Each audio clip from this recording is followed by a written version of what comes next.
On a cold January morning of 2015, I woke up, opened my eyes to the alarm. Remembering that it was a Monday, I gathered the courage to get ready for work and get out of the Razai. Now, way back in 2015, I had just completed my postgraduate program with flying colors, got married to the love of my life, the man that I was dating for last 8 years, had secured an academic job in a dental college, and had just started our dental clinic.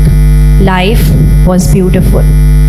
Coming back to that Monday morning, I made a mental note of the things that I had to do that day and decided to finally get out of bed. Except that I couldn't. My entire body below my lower back went into spasm. A seemingly normal act of getting out of bed seemed like an impossible task for me to do. With every movement that I made, I was in excruciating pain. The pain ran like electric current up and down my spine. My life, as I knew it, was finished. I was just 29. Good morning, ladies and gentlemen. My name is Dr. Sanjivini Sharma, and I am a periodontist by profession. Some of you might know me by the name of Mommy Ganga Kinarewali on Instagram. I hope so. I am a gold medalist in my BDS and MDS, but what brings me to this stage today is that I pick up trash. Yes, I pick up trash from Ganga ghats in my city and try to make a difference through it. And it is by far the most personally fulfilling and socially innovative thing that I have done in my life. And I'm here to share my story. The story of a 29-year-old dentist who was so eager to establish her career, but was told that she would no longer be able to move, bend, squat, lift weights like a normal person anymore. My life began that day actually. 8 years ago, none of it made sense to me. But now, today, as I stand up on this stage and connect the dots looking back, you all will realize, just like me, how the journey was so perfect and so beautiful that I would not want to change even one bit of it. The lessons that I have learned along the way, I'm here to share with you today. So that Monday afternoon, I was shifted to the hospital. Tests were run and my diagnosis was made. Disc bulge with annular tear in L1, L2 and S1 vertebra. A diagnosis that became my identity for the years to come. I was asked to lie down straight on the bed. And I did that for 7 continuous days and never left the bed, not even to answer the nature's call. Obviously, this temporary paralysis left a huge dent in my self-confidence. All my dreams were shattered. I was looking forward to starting a family with my husband, अब झुकना बंद. Dentistry तो भूल ही जाओ. Pregnancy कैसे झेलोगी, उसमें तो back pain होता ही है. These were the questions that I was surrounded with all the time from the friends and well-wishers who used to come to visit me. The entire core of my existence was challenged and I felt powerless. I was discharged 10 days later, but I was still a patient in recovery.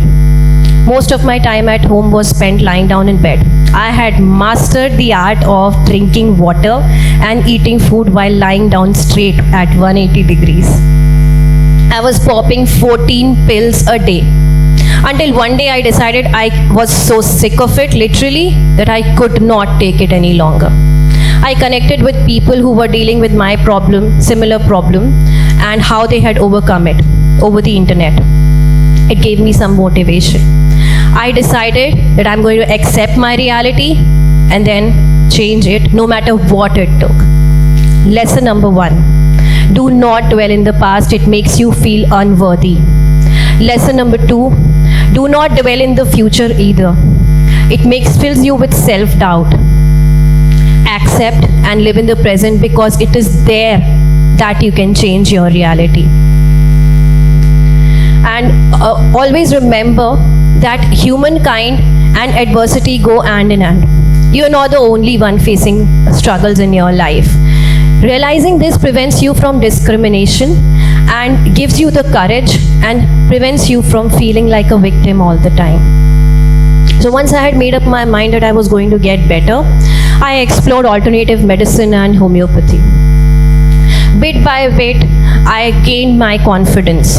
I started to learn to get out of bed on my own first, for starters, and then learn to walk to the bathroom with the help of my husband.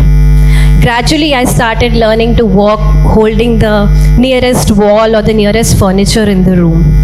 And then gradually, after a few weeks, I started walking on my own again. Lesson number 2. Human willpower is the most resilient of all the things. Instead of asking why me, ask why not me. Divert your attention from what is negative in your life and focus on what is under your control.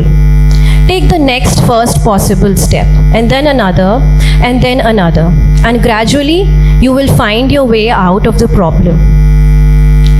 I discovered about the mind-body connection of chronic pain and made major changes in my lifestyle.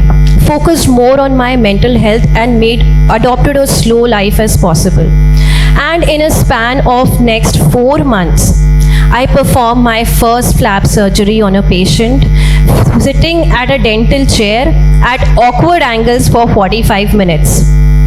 2 years later, I gave birth to a beautiful baby boy, enjoying 9 months of my pregnancy without a single episode of back pain. Life was beautiful again. Now that I was living happily with my family and I had discovered a newfound love for blogging during my maternity leave. The blog gained a lot of attention and I was enjoying all of that, connecting with new people, becoming a blogger in the city. My passion for low-waste living and making individual choices that can reduce carbon footprint started getting translated into my content creation. My raw, unedited, unfiltered stories of using a menstrual cup and sharing how liberating it was, remembering to carry my reusable bottle everywhere, struck a chord with the people who follow me.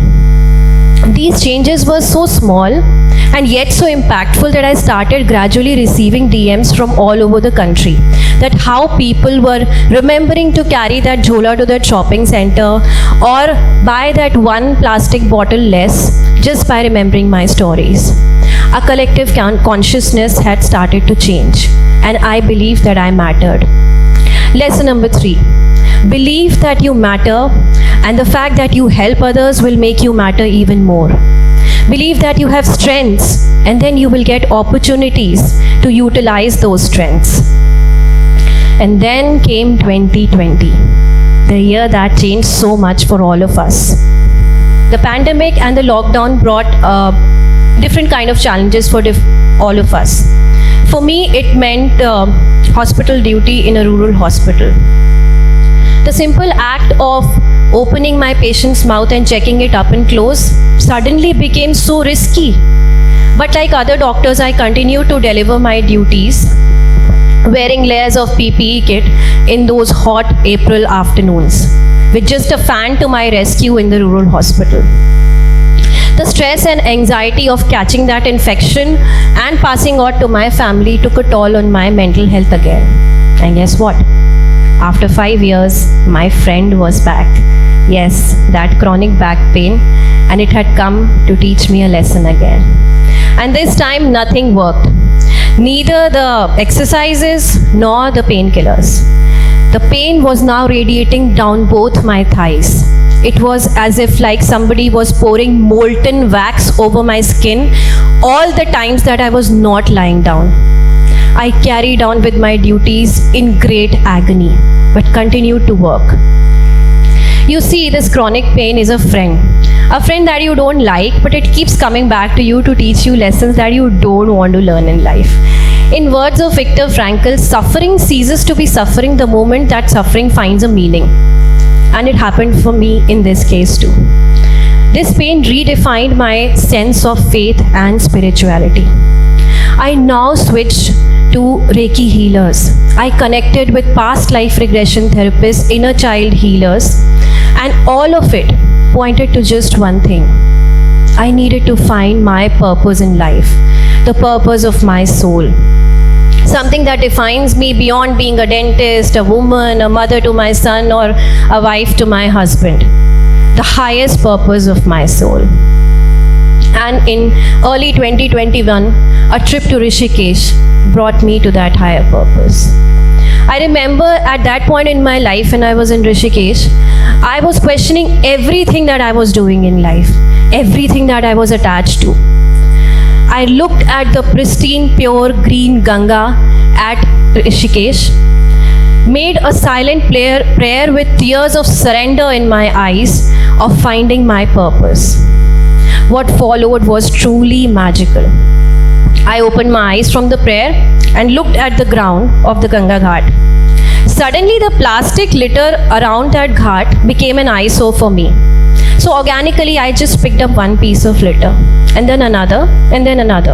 And soon within a span of 10 minutes, my small family of 3 had filled up 3 big bags of with plastic trash, 3 big bags with plastic trash. My life, as I knew it, had changed and I had not realized it then. I came back to Kanpur and almost organically started Kanpur Ploggers with the help of the people who follow me on Instagram. And today, as I stand here, tomorrow, we are going to conduct our 90th plogging drive. We have successfully completed 90 weeks of plogging drives. Thank you. Reduced 40,000 kilos of plastic trash and pollutants from reaching Ganga river, thereby preventing ocean pollution. Recycled 2.5 lakh plastic packets with the help of a local recycler in our city. And all this work of Kanpur Ploggers requires me to bend, squat, lift weights, walk on difficult terrains, and I do all of that with no pain and discomfort. So lesson number 4, when you're aligned with your purpose in life, the fact that you are serving your principal or the people involved in it gives you the strength. I realized, and so should you, that a broken body does not mean a broken person. My strength never lied in my body. It lied in something that is inside me, and that spirit is unbreakable. Kanpur Ploggers for me is not a hobby or a social work. For me, it is a spiritual journey that requires immense strength, immense resilience and immense willpower, because I know that the problem that I am dealing with is so much bigger than me. There might be a chance I might not see this problem of ocean pollution being solved in this lifetime. But that does not stop me from doing what I am doing today. Because I know that as long as I am doing my job well, I need not worry about the outcome. In the summer of 2021, when we had completed around 6 months of plogging in the same ghat, I realized that ghat needed something of a construction that allowed people to discard their religious waste, because otherwise they used to throw it around the ghat or into the Ganga river. So I researched more on it and I realized that dustbins are not going to solve that problem, because people are never going to throw their religious waste in the dustbins, right? So I researched on it and I found out a design called Arpan-sal, named Arpan-sal, that can help me solve this problem. Now, the major problem was the funds, because till now we are a very small NGO and the expenses are usually met by my own pocket or small donations that we get from our volunteers. And this construction required 60,000 rupees. Every no that I used to get from the authorities or the potential donors that I went to, I knew that I was closer to my yes. I knew in my heart that there is a higher power that it is guiding me in this journey. So if Arpan-sal was meant to be constructed, it will be constructed.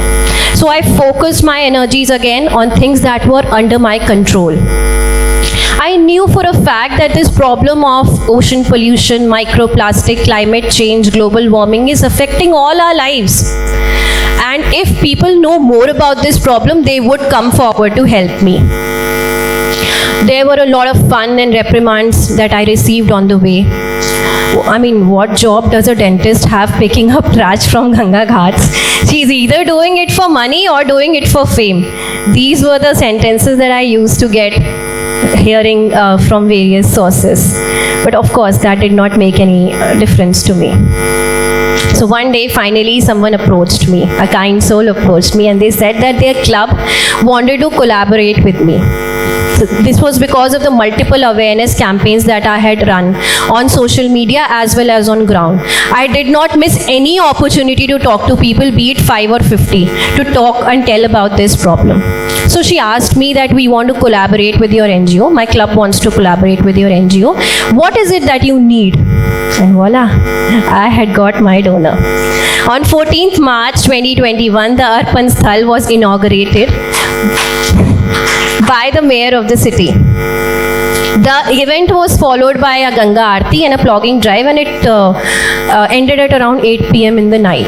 So I was back at my home and my phone buzzed. One of my team members had visited the ghat again with his friends and sent me a picture. Someone had already used that Arpan-sal to discard religious waste. Never in the history of humankind was somebody so happy looking at the trash the way we were. I'm still getting goosebumps as I'm talking about this. That picture made us so emotional, and we knew that day itself that this construction and this project was going to be a success. At Kanpur Ploggers, we have always focused on the solution rather than being a part of the problem. I know for a fact that I cannot change 100% of the people, but I also know that if I give a realistic solution to people, 50% will definitely adopt it and accept it. And this is what happened. Today, as I stand here, the Arpan-sal is fully functional in the ghat. Me and my team, some team members are here too. We go and clean the Arpan-sal regularly. Almost every week, we are removing 250 kgs of religious waste from that Arpan-sal alone, which essentially means that 250 kgs of trash was prevented from getting washed into the Ganga and thereby creating ocean pollution. Not a bad outcome after all. So lesson number 5, when you are aligned with your purpose, the background noises don't affect you. After the Arpan-sal was inaugurated, Kanpur Ploggers suddenly gained popularity. We reached to international platforms like BBC, got news coverage all over. The reprimands, the fun and the laughter suddenly stopped.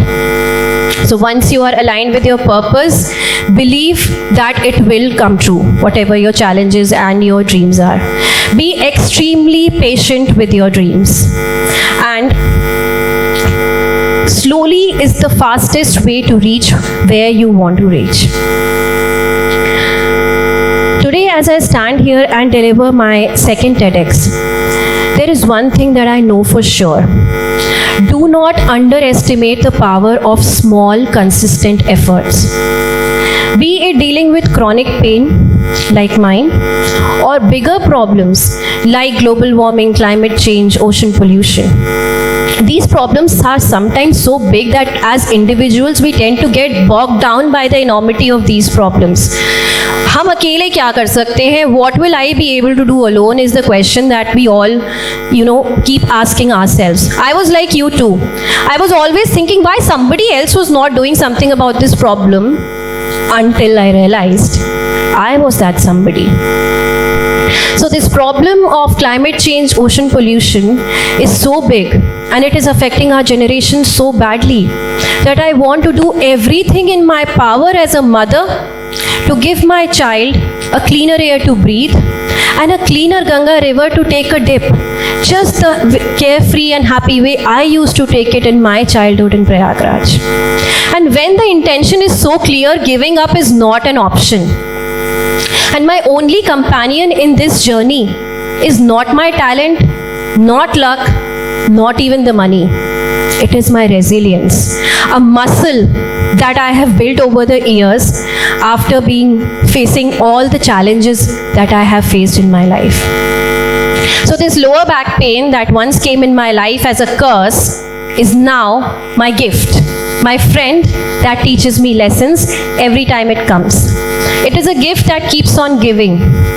It has inspired me, motivated me, humbled me and challenged me in so many ways and has changed my life in such profound ways.